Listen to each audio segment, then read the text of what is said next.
మరి పార్లమెంట్ ఎన్నికలు వస్తున్న సందర్భంలో కరీంనగర్ పార్లమెంట్ నియోజకవర్గంలో ఉన్నటువంటి సోషల్ మీడియా మిత్రులందరితో కూడా ఇలాంటి సమావేశం ఏర్పాటు చేస్తే బాగుంటుంది అని చెప్పి మరి కేటీ రామారావు గారు సూచన చేయడం, మిత్రులు బొగ్గుల కమలాకర్ గారు, అదేవిధంగా మరి మన 7 శాసనసభ నియోజకవర్గాల్లో ఉన్నటువంటి మన గెలిచినటువంటి శాసనసభలు మరి కౌశిక్ రెడ్డి గారు, అదేవిధంగా మనం పోటీ చేసినటువంటి తేజస్ అకాడమీ స్థాపించిన 12 సంవత్సరాల్లో 1918 డిఫెన్స్ ఉద్యోగాలతో పాటు ఇంటర్లో రాష్ట్ర స్థాయి మార్కు సాధించి తెలంగాణ నెంబర్ 1 గా నిలిచిన తేజస్ మాజీ శాసనసభ్యులు సతీష్ గారు, అదేవిధంగా లక్ష్మీ బాలకిషన్ గారు, రవిశంకర్ గారు, అదేవిధంగా లక్ష్మీ నరసింహరావు గారు, మొత్తం 7 4 కాంగ్రెస్ వాళ్ళు గెలిచిండ్రు, మనం 3 గెలిచిండ్రు. కానీ ఓట్లు చూస్తే మనకే ఎక్కువ ఉన్నాయి. అవన్నీ కూడా సవివరంగా వాళ్ళని కూడా తెలియజేశారు. కాబట్టి మీరు అందరూ ఇక్కడికి వచ్చినందుకు మొదటిగా మీకు అందరికీ కూడా నేను కృతజ్ఞత తెలియజేస్తున్నాను. ఎందుకంటే నేను 2-3 విషయాలు ప్రస్తావిస్తాను. ఎందుకంటే రామారావు గారు, కేటీ రామారావు గారు చాలా విషయాలు కూడా ముందు ప్రస్తావిస్తారు. 2001లో ఇప్పటిదాకా కేసీఆర్ గారు మరి జలదృశ్యంలో పార్టీని ఆవిష్కరించేటువంటి మరి క్లిప్పింగ్ చూపించడం జరిగింది. నిజంగా చూస్తుంటే కొన్ని క్షణాలు చాలా సంతోషం ఇచ్చింది. నిజంగా ఇక్కడ చాలా మంది మిత్రులు ఉద్యమ నేపథ్యంలో వచ్చి కలిసి పనిచేస్తున్నటువంటి వాళ్ళు 2001లో గులాబీ జెండాను ఆవిష్కరించేటువంటి రోజు, అంతకంటే 1 సంవత్సరం కాలం పాటు ఆనాడు తెలంగాణలో ఉన్నటువంటి పరిస్థితులు పూర్తిగా ఆకలింపు చేసుకొని తెలంగాణ ప్రజల విముక్తి కావాలంటే ఒక రాష్ట్రం ఏర్పాటైతేనే దీనికి పరిష్కారం అని చెప్పి ఒక ఆలోచనకు రావడం జరిగింది. మీకు అందరికీ తెలుసు, యువకులు నక్సలైట్ల ఉద్యమాల వైపు ఆకర్షణలు, రైతుల ఆత్మహత్యలు, తెలంగాణలో అలజడి, నిరాశ, నిస్పృహ, బతకాలనేటువంటి ఆశనే అప్పుడు లేకుండా ఆ సందర్భాన్ని, అప్పుడు ఉన్నటువంటి పరిస్థితులన్నీ దీర్ఘంగా చర్చించి గులాబీ జెండాని ఈ పార్టీని మనం ఆవిష్కరించాలి. ఆ రోజు కేసీఆర్ గారు ఎంబడి ఉన్నటువంటి మాలాంటి వాళ్ళు ఎంపీలు అవుతాం, ఎమ్మెల్యేలు అవుతాం, మంత్రులు అవుతాం, ముఖ్యమంత్రి అయితే కూడా కేసీఆర్ గారు కూడా అనుకోలేదు. ఒకనొక సందర్భంలో మేము అనుకునేది ఈ భూమి మీద పుట్టినాం కాబట్టి ఒక మంచి సమస్యను లేవనెత్తుతాం, మనం కాలగర్భంలో కలిసిపోయినప్పుడు కూడా ఇంకొక తరానికి అప్పచెప్పిపోవాలని చెప్పి ఆ రోజు మేము అనుకున్నాం. ఆ రోజు 2001 ఏప్రిల్ 27వ తారీఖు నాడు. ఎందుకంటే ఆ సమావేశం అయిన తదనంతరం కేసీఆర్ గారు ఎప్పుడు కూడా పాజిటివ్ వస్తుంది వస్తుంది వస్తుంది మాట్లాడేవాడు. ఆ రోజు ఎందుకో ఒక్క ఫ్రాక్షన్ ఆఫ్ సెకండ్ ఏమైతుంది, ఈ భూమి మీద పుట్టినా, ఈ ఉద్యమాన్ని లేపినా, బ్రతికుంటే మనం సాధిస్తాం, లేకపోయినా మన తదనంతరం నెక్స్ట్ జనరేషన్ కి ఈ ఉద్యమాన్ని అప్పచెప్పుకోదామని చెప్పి కూడా మేము అనుకున్నాం. ఈరోజు నేను ఆ రోజు పద్ధతిలో ఓడలేదు. సుదీర్ఘంగా 13 సంవత్సరాలు కొట్లాడినాం, తెలంగాణ తెచ్చిన తెలంగాణని 10 సంవత్సరాలు ఉద్యమ నాయకుడు కేసీఆర్ గారి నాయకత్వాన ఈ రాష్ట్రాన్ని ఎంత గొప్పగా అభివృద్ధి చేసామో ఇప్పటి వరకు మీతో మాట్లాడిన మిత్రులు మీకు అన్ని కూడా చాలా స్పష్టంగా చెప్పిండ్రు. ఇంకా చాలా విషయాలు ఉన్నాయి. ఒక్కొక్క విషయం పైన ఇక్కడ ఉన్నటువంటి సోషల్ మీడియా మిత్రులు ఇది మీరు అర్థం చేసుకోవాలి, 10 మందికి మనం చెప్పాలి. ఇంతకుముందు నేను కేటీ రామారావు గారు అక్కడ ఉన్నప్పుడు ఒక మాట అనుకున్నాం. ఆ 5 బుల్లెట్ పాయింట్స్ అని చెప్పారు మన కిషన్ గారు. మోడీ గారు 5 పట్టుకొని ప్రధానమంత్రి అయ్యాడు. ఫేస్బుక్, ట్విట్టర్, ఇన్స్టాగ్రామ్, వాట్సాప్, నాగ్యాన్పూర్, యూట్యూబ్ ఈ 5 పట్టుకుని ప్రధానమంత్రి ఆయన. నాకు ఒక బీజేపీ మిత్రుడు చెప్పారు, ఎందుకంటే నేను పార్లమెంట్ లో మొదటి 5 సంవత్సరాలు బీజేపీ అపోజిషన్ ఉండే, మేము ఎక్కువ మాట్లాడుకుందాము. వాళ్ళకి ఇప్పుడు కేంద్ర మంత్రులు చాలా మంది ఉన్నారు. ఒక అతను చెప్పాడు, ఈ మోడీ ఎక్కడ వచ్చి ఇప్పుడు దాపరించి మా మీద అన్నాడు. ఏందో అని అడిగినా, అదే ఒక రాష్ట్రానికి ముఖ్యమంత్రి, కానీ మా మైండ్ అన్ని ఖరాబ్ చేసేసాడు. మోడీయే ప్రధానమంత్రి అవుతాడు, మోడీయే ప్రధానమంత్రి అవుతాడు 2014. అంటే అంత థాట్ పాలసీ అంటే మన పైన రుద్దబడ్డది. ఈ దేశంలో ఆ గుజరాత్ మోడల్ ఇవ్వని అర్థం కాదు. కేటీ రామారావు గారు పంచాయతీరాజ్ మంత్రి మొదటిగా 2014 ఏదో ఒకటి చాలా గొప్ప ఉందని చెప్పి స్టడీ చేసి వచ్చారు. మన మిషన్ భగీరథలో ఏ కాలం పనికి రాదు.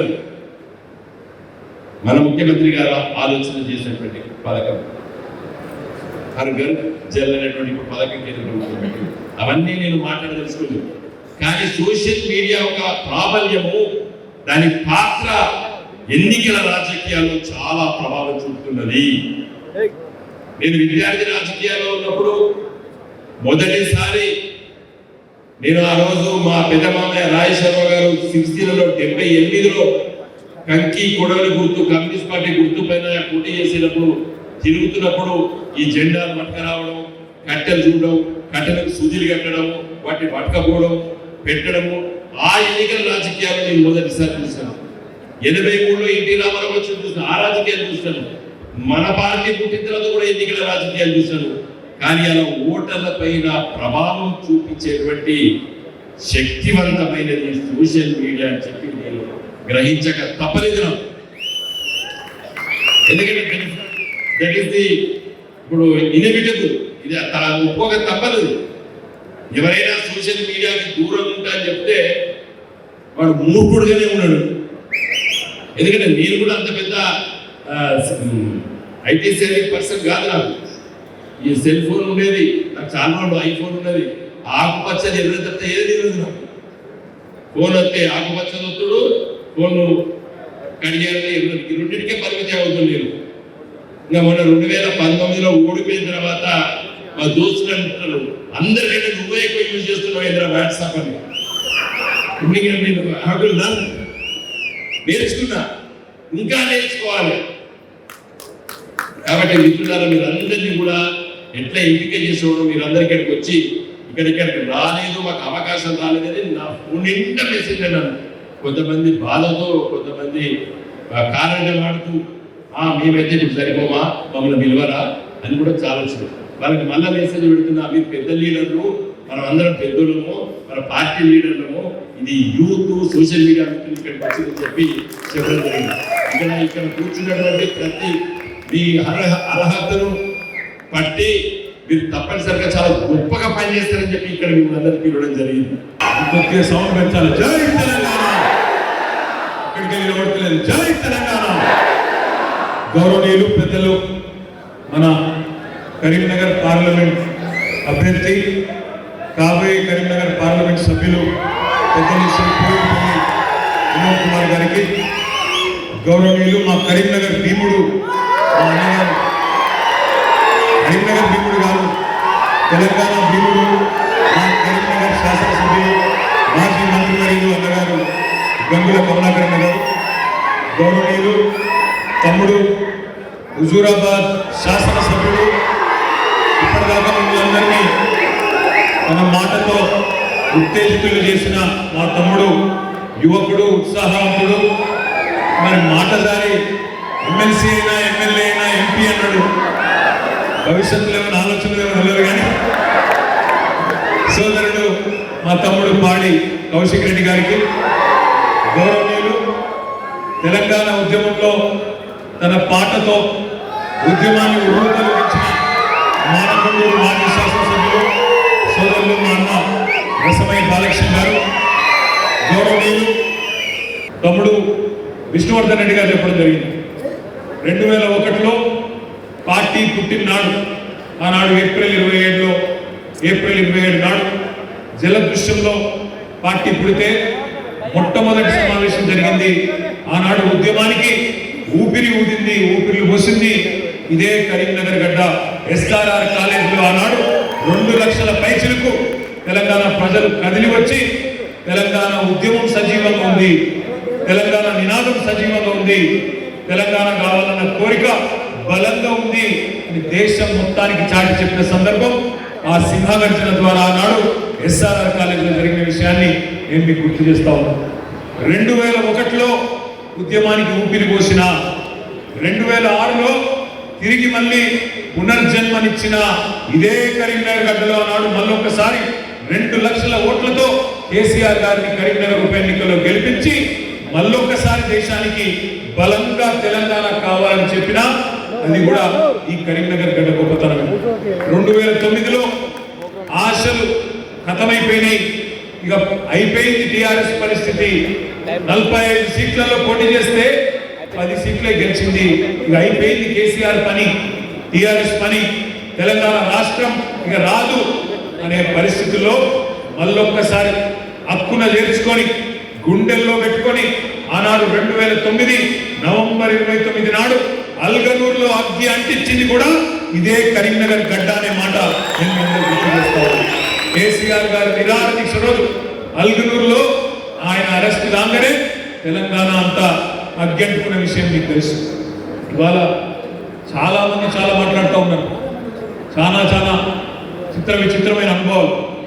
కానీ వాస్తవం ఏంటంటే మొన్న జరిగిన ఎన్నిక, మొన్న డిసెంబర్ 3 నాడు వచ్చిన ఫలితం మనకు నిజంగా చెప్పాలంటే ఏదో పెద్ద హతాశులైపోయే ఫలితం కాదు, మనం ఏదో ఇంట్లో దుప్పటి కప్పుకొని పండుకునేంత బాధాకరమైన ఫలితం కాదు. కొంతమంది మిత్రులు, నేను మిమ్మల్ని కోరుతా ఉన్నా, ముఖ్యంగా సోషల్ మీడియాలో మా తమ్ముళ్ళు చెల్లెళ్ళు మీరు భావోద్వేగంతో ఉంటారు. ఎందుకంటే ఉద్యమ పార్టీగా ఉద్యమంలో మొదటి నుంచి ఉన్న తమ్ముళ్ళు కానీ తర్వాత వచ్చి చేరిన తమ్ముళ్ళు కానీ ఒక భావోద్వేగపూరితమైన అనుబంధం ఉంటుంది మీకు కేసీఆర్తో, తెలంగాణతో, మన పార్టీతో. అందుకే పార్టీ ఓడిపోయిన తర్వాత కొంతమంది తమ్ముళ్ళు చెల్లెలు మేము చూసినాం, ప్రజల్ని మోసం చేసిన నాయకులను చూసినాం కానీ నాయకుల్ని మోసం చేసిన ప్రజలను చూడలేదు అని కొంతమంది పోస్టింగ్లు పెట్టారు. నేను మిమ్మల్ని వేడుకుంటున్నా, చేతులు జోడించి విజ్ఞప్తి చేస్తా ఉన్నాను, ఇట్లాంటి భావోద్వేగపూరితమైన మాటలు ప్రజల్ని కించపరిచే విధంగా మాట్లాడడం అనే సబబు కాదు, మంచిది కాదు. ఎందుకంటే అదే ప్రజలు మనకు అండగా నిలబడ్డది, అదే ప్రజలు తెలంగాణ ఉద్యమంలో ఏమీ లేని నాడు 2001లో కేసీఆర్ బయలుదేరిన నాడు మజిల్ పవర్ లేదు, మనీ పవర్ లేదు, మీడియా పవర్ లేదు, ప్రత్యర్థులకు కొదవ లేదు, ఏమీ లేని నాడు కూడా కేసీఆర్ నెత్తిన పెట్టుకున్నది, గుండెల్లో పెట్టుకున్నది అదే ప్రజలు, నడిపించింది అదే ప్రజలు, మర్చిపోవద్దు. 2014లో అధికారం ఇచ్చింది అదే ప్రజలు, 18లో అధికారం ఇచ్చింది అదే తెలంగాణ ప్రజలు. కాబట్టి ఒక్క చిన్న ఎన్నికలో ఒక్కసారి 1.85% తేడాతోని మన మీద చిన్నపాటి అలక చూపెడితే దానికి ప్రజలను నిందించడం సోషల్ మీడియాలో మంచిది కాదు. దయచేసి ఎవరు కూడా పని చేయవద్దని, తెలంగాణ ప్రజల మనసు తిరిగి మల్లెట్ల గెలుచుకుందాం, లోక్సభలో మల్లెట్ల జెండా పాతుదాం, మల్లెట్ల గులాబీ జెండా ఎగేద్దాం అనే దిశగా ఆలోచన చేద్దాం తప్ప పొరపాటున కూడా ఏ ఒక్కరు కూడా ప్రజలను నిందించే విధంగా, ప్రజల తీర్పును అవమానించే విధంగా మాట్లాడవద్దని నా విజ్ఞప్తి. మన నాయకుడు కేసీఆర్ గారు ఒక్కటే మాట చెప్తాడు, గెలుపుతోని పొంగిపోవద్దు, ఓడిపోతే పొంగిపోవద్దు.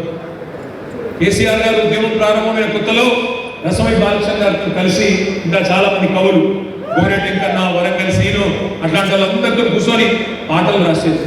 అందులో ఒక అద్భుతమైన పాట రాశారు, సిపాయిల తిరుగుబాటు విఫలమయ్యిందని, సిపాయిల తిరుగుబాటు విఫలమయ్యిందని అనుకుంటే వచ్చేదా దేశానికి స్వాతంత్రం. అంటే 1857లో ఆనాడు మొట్టమొదటిసారి భారతదేశ ప్రజలు బ్రిటిష్ వాళ్ళ మీద మరలబడితే బ్రిటిష్ వాళ్ళు కర్కశంగా తొక్కి పారేసింది, దాన్ని సిపాయిల తిరుగుబాటు అంటారు. సిపాయిల తిరుగుబాటు విఫలమైంది, ఫెయిల్ అయింది అని చెప్పి భారతదేశంలో ఉండే స్వాతంత్ర ఉద్యమకారులు అయ్యో ఇక మాతోని కాదు అని ఎక్కడో అక్కడ దుప్పటి కప్పుకొని పండుకుంటే దేశానికి స్వాతంత్రం వస్తుందనా? అట్లాగే రాజీ లేని పోరాటం విజయం సాధిస్తుంది, ముమ్మాటికి తెలంగాణ రాష్ట్రం వచ్చి తీరుతుంది అని కేసీఆర్ గారు ఆనాడే పిడికిని బిగించి మరి మన కవులు కళాకారులతోని పాటలు రాయించి తాను స్వయంగా కూర్చొని ఈ పాటలకు కొన్ని మెరుగులు కూడా దిద్దిన పరిస్థితి. ఎందుకు చెప్తున్నా అంటే ఉన్న మనకు తగిలిన దెబ్బ చాలా చిన్న దెబ్బ. చాలా చిన్న ఎదురు దెబ్బ. 119 నియోజకవర్గాల్లో మనం పోటీ చేస్తే మనకు ప్రజలేని చీకొట్టలేదు, ఈ సభల వారే లేదు. మనకు 39 సీట్లు ఇచ్చిన ప్రజలు. 39 సీట్లు అంటే 3వ వంతు 119 చిన్న లెక్క కాదు. ఒక 14 నియోజకవర్గాల్లో స్వల్ప తేడాతో ఓడిపోయినాం. ఆ లిస్ట్ అక్కడ ఉన్నది. జుక్కల్లో 1152 ఓట్లు, దేవరపద్రలో 1382 ఓట్లు, సిర్పూర్లో 3000 ఓట్లు, బోధనలో 3000 ఓట్లు, ఖానాపూర్లో 4229. అంటే ఒక్కసారి ఆలోచించు, 600 ఓట్లు అటు ఇటు అయితే జుక్కలు గెలిచిపోదు. దేవరకద్రలో 700 ఓట్లు అటు ఇటు అయితే మనం గెలుపుము. 1500 ఓట్లతో సిర్పూర్ పోయింది. బోధన ఒక 1500తో, 2200 ఓట్లతో ఖానాపూర్, 5000 ఓట్లతో 3 సీట్లు పోయినాయి. నాగర్ కర్నూలు, కల్వకుర్తి, నారాయణపేట 6000 ఓట్లతో 3 సీట్లు పోయినాయి. ఆదిలాబాద్, తాండూరు, కామారెడ్డి 3 సీట్లు 7000 ఓట్లతో పోయినాయి. ఈ 14 సీట్లలో ఒక 6-7 సీట్లు మనం గెలిచినా ఇవాళ ఏముంటుందన్న పరిస్థితి మీకే తెలుసు, నాకంటే. కాబట్టి మనకు జరిగిందేదో పెద్ద గొప్ప ఊహించలేని బాధపడి ఇంట్లో పడుకునేంత దరిద్రమైన ఓటమేం కాదు. అంత దూరం ఎందుకు? మన కరీంనగర్ సంగతి తీసుకుందాం. ఉమ్మడి కరీంనగర్ జిల్లాలో ఎవరెవరు ఎట్లా గెలిచిందో ఒక్కసారి ఆలోచన చేయండి. పక్కనే ఉంటుంది ధర్మపురి నియోజకవర్గం. అక్కడ ధర్మపురిలో పొప్పుల ఈశ్వర్ మంత్రి గారు వారు ఓడిపోయినారు. ఎందుకు ఓడిపోయినారు, ఎక్కడ ఓడిపోయినారు? మా తమ్ముడు జమీల్ గారు, ఎక్కడున్నాడు జమీల్ బయట, ఆయన కొత్తపల్లికి జమీల్ బయట ఉన్నాడు. జమీల్ ఒక మాట అన్నాడు కరీంనగర్ పార్లమెంట్ సమీక్షా సమావేశంలో. ఒక మాట అన్నాడు, అన్నా భారతదేశం భావోద్వేగాల మీద ఓటేస్తుందన్నా అన్నాడు. భారతదేశము భావోద్వేగాల మీద ఓటేస్తుందన్నా, ఇమోషన్ మీద నడుస్తుందన్నా అన్నాడు. అంటే ఏంటంటే ఉద్దేశం, మన దేశంలో కొద్దిగా ఇమోషనల్ దేశము, ప్రజలు ఉద్వేగాన్ని, భావాన్ని, బాధను పంచుకుంటారు అన్నాడు. గదే జరిగింది కరీంనగర్ ఉమ్మడి జిల్లాలో. ధర్మపురిలో లక్ష్మణ్ గారు ఇప్పుడు గెలిచిన ఎమ్మెల్యే అది వరకు 4 సార్లు ఓడిపోయాడు. ఇంటింటికి తిరిగి ఏడ్చుకుంటారు, అయ్యో నేను ఓడిపోయినా, రోడ్డు మీద పడతా, నేను ఇక మిగిలిన బతుక అన్న గాడికి. సొప్పదండిలో ఏం జరిగింది? అక్కడ గెలిచిన శాసనసభ్యుడు గతంలో 2 సార్లు ఓడిపోయాడు. ఆయన కూడా ఇంటింటికి తిరిగి నేర్చుకుంటారు, ఇక నేను బతుకాయి నాటం కాదు, ఆస్తులను నమ్ముకున్నా, అవుట్ అయిపోయినా, దయచేసి నాకు ఒక్క తాపు అవుట్ అయ్యింది అని ఆయన తిరిగి. మానకొండూరులో 4 సార్లు ఓడిపోయాడు ఆయన, కవ్వంపల్లి సత్యనారాయణ గారు. ఆయన అట్లే తిరిగిండు, అయ్యో ఈ ఒక్కసారి నాకు అవకాశం ఏంటి, దండం పెడతా అని చెప్పేది వాస్తవమేనా? వేములవాడలో 4 సార్లు ఓడిపోయాడు ఆయన మన శత్రువు, ఇప్పుడున్న ఎమ్మెల్యే గారు. ఆయన కూడా అట్లే తిరిగిండు, అన్నా దండం పెడతానే నేను మీ ఓన్లీ, మీరు ఒక్కసారి నాకు అవకాశం ఏంటి, 4 సార్లు ఓడిపోయినా, 5వ సార్లు ఓడిపోతే అడ్రస్ లేకుండా పోతాను ఆయన తిరిగి. సిరిసిల్లలో కూడా నా మీద పోటీ చేసిన ఆయన అదే ప్రయత్నం, నాకు 65 ఏళ్ళు వచ్చినాయి, వచ్చేసారి పుట్టనో వస్తానో, ఒక్కసారికి అవకాశం ఏంటి ఆయన. ఎక్కడికక్కడ సెంటిమెంట్తోనే బ్రహ్మాండంగా వాళ్ళు గెలిచింది తప్ప ఇంకోటి కానీ కాదు. ఈ మాట నేను ఎందుకంటున్నా అంటే వేరే ఉద్దేశం కాదు. మన ఎమ్మెల్యే లేదో పనిమంతులు కాదని కాదు, బాలకృష్ణ గారు ఏదో పని చేయలేదని కాదు, లేదా అన్నగారు రవిశంకర్ గారు పని చేయలేదు కాదు, సతీశ్వర పని చేయలేదని కాదు, లేదా లక్ష్మీనరసింహారావు గారు మంచోడని కాదు. కేవలం సెంటిమెంట్, అయ్యో పాపం 4 సార్లు ఓడిపోయాయి కదా, బాలకృష్ణ 2 సార్లు ఓట్లు వేసినాం కదా, ఈ ఒక్కసారి గడిపిస్తే ఏమవుతుంది? మరి ఇక్కడ వేములవాడల ఇదివరకు టీఆర్ఎస్ ఓట్లు వేసినాం కదా, ఈ ఒక్క తాత వేస్తే ఏమవుతుంది అని కొంతమంది. ఇంకొంతమంది ఏమో 2 సార్లు మీకు ఇచ్చినాం కదా బిడ్డ, ఈ ఒక్కసారి వాళ్ళు ఏదో చెప్తాను, బంగారం ఫ్రీ అంటాను, బస్సు ఫ్రీ అంటాను, జర చూస్తాను ఏమవుతుంది అని చెప్పి ఓట్లు వేసింది. అయినా ఒక్కసారి చూడండి ఇక్కడ ఏం జరిగింది.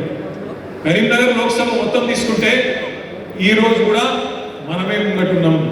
ఇవాళ కూడా మనమే 5-6 వేల ఓట్లతోని మొత్తంగా చూసినట్టయితే లోక్సభ పరిధిలో మనమే ముంగట్టున్నాం. 3 ఎమ్మెల్యేలు ఉన్నారు, 4 ఎక్స్ ఎమ్మెల్యేలు ఉన్నారు, జెడ్పీ చైర్మన్లు 5 ఉన్నారు. మొత్తంగా చూస్తే ఇవాళ 5,000 ఓట్ల ముంగట్టున్నాం. కానీ ఇక్కడ ఏం జరుగుతుందో ఒకసారి ఊహించండి. ఏం జరుగుతుంది అంటే మొన్న ఏడుపులతోని, బొబ్బలతోని, కాలు పట్టుకొని, కడుపుల తలబెట్టి ఓట్లు తప్పిన వాళ్ళందరూ వీళ్ళు ఎమ్మెల్యేలు అయింది కాంగ్రెస్ నుంచి.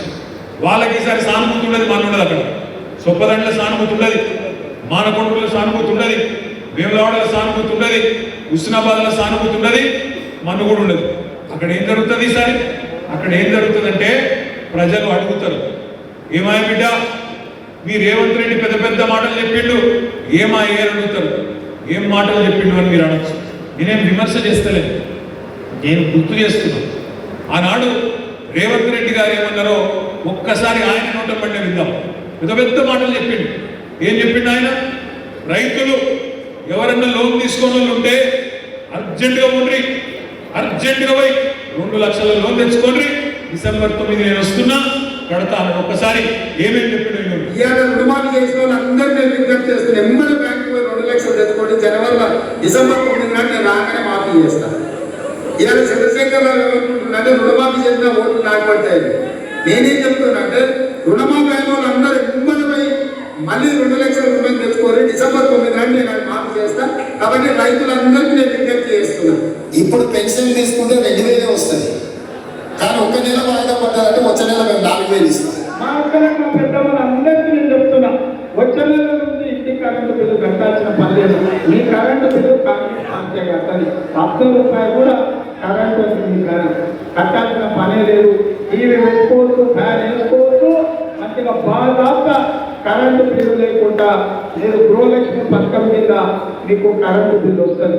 ఇప్పుడు తీసుకుంటే 10,000 వస్తుంది రైతు బంధు. కాంగ్రెస్ అధికారంలోకి వస్తే 15,000 వస్తుంది. ఇన్ని కథలు చెప్పింది, ఇన్ని కథలు. మీ అందరికి పుస్తకాలు ఇచ్చిర్రా, ఫోల్డర్ ఇచ్చిర్రా?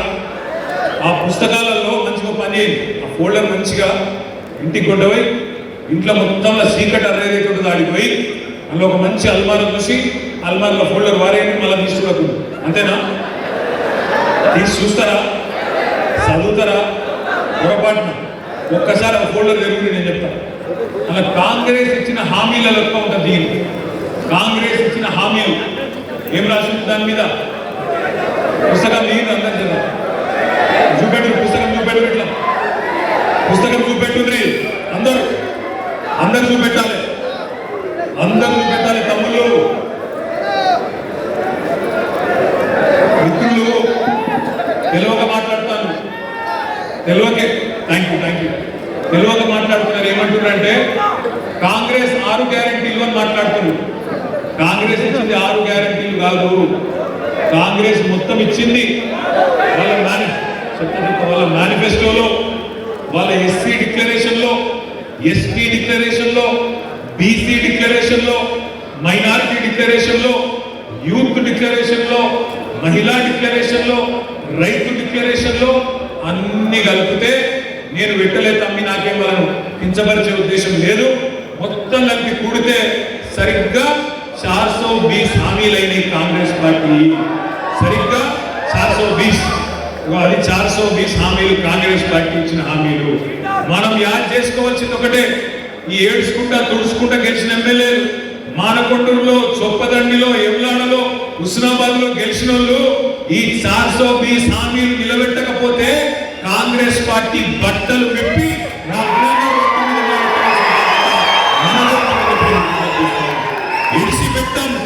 ఇడిచిపెట్టాం, ఎట్టి పరిస్థితుల్లో ఇడిచిపెట్టాం. పెద్ద పెద్ద మాటలు చెప్పారు కదా, 2 లక్షల రుణమాఫీ డిసెంబర్ 9 చేస్తా. అక్క నువ్వు బిల్లు కట్టకు, సోనియమ్మ కడుతుంది జనవరి నుంచి అన్నాడు. మరి కట్టకుండా ఊరుకుందామా?